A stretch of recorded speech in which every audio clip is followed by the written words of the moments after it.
Honorable Anta Babacar Ngom, Honorable Awa Seck se prépare.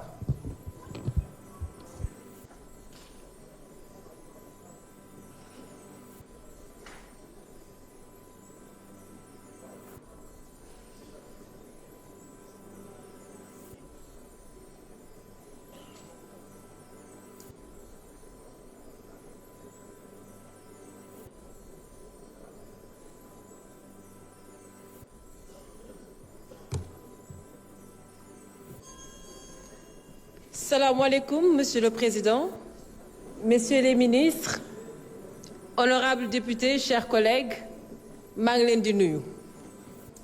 Dëgg ngeen bëgg a xam, wante ñun tamit dëgg lañ bëgg a xam. Nous voulons la vérité. Et je vous en donne notre parole. Sauf que la seule différence, que nous voulons toute la vérité. Il ne faut pas que ñu réeral Sénégalais yi.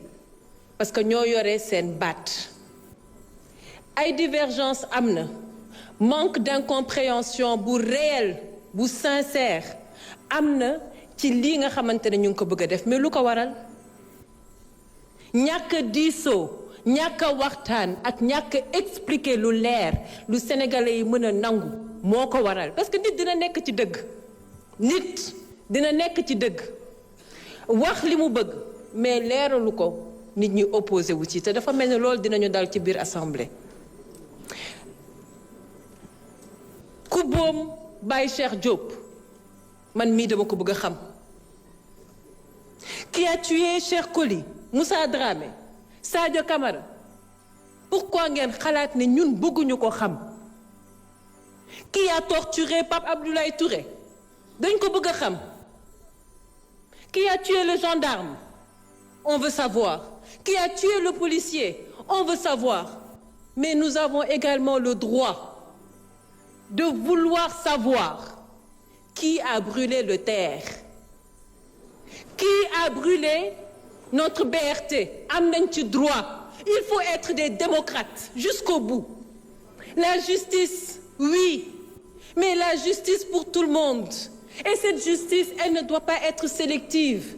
Vous savez, li ñu war a moytu dafa am loo xamante ne dañ ko xeex yéen ngeen jiitu ci xeex bi ba yàlla jël nguur jox leen ko li jara moytu man ku ma xam-xam nga ni duma tontoon te ndaxte dama silvissé ku jara moytu li ñu jara moytu mooy teguwaat ci yoonu def li nga xamante ne dañ ko doon xeex ba tey parce que les Sénégalais ils ont encore besoin d'espoir.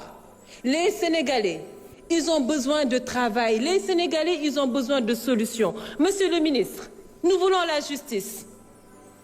Et nous comptons sur vous pour la justice. Cette loi d'amnistie, si nous faisions partie de la 14e législature, nous ne l'aurions jamais votée.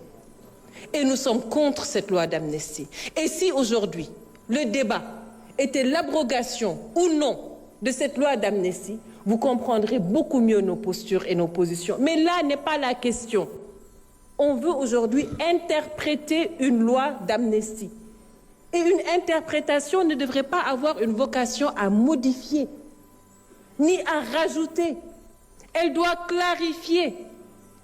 Li ñuy def mënoon na ñàkk tey le Conseil constitutionnel, à lui seul, était habilité à clarifier.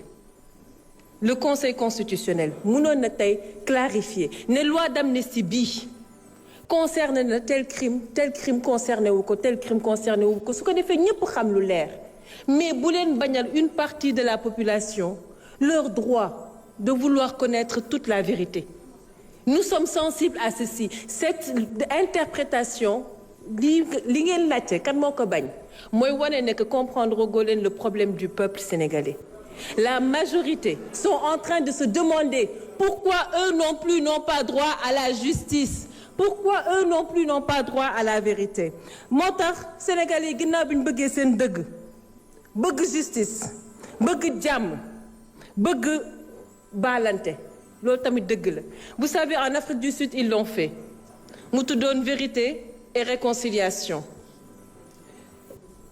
Aujourd'hui, on vous propose de mettre en place une commission vérité et réconciliation te mu am yoon boo xamante ne foofu lay jaar parce que pour que la vérité soit rétablie il faut que les faits soient clairs ça va de soi il faut que des enquêtes soient menées mais sur tous les faits ku nekk xam fi nga féete loolu mooy li ñu bëgg mais sur tous les faits et ensuite on parle de réconciliation et ensuite on parle de pardon pour ceux qui veulent pardonner et enfin on pourra parler d'indemnisation donc bu fekkente ne tey loolu la askan bi wax je pense que mën nañ see d'accord merci beaucoup honorable Awa Seck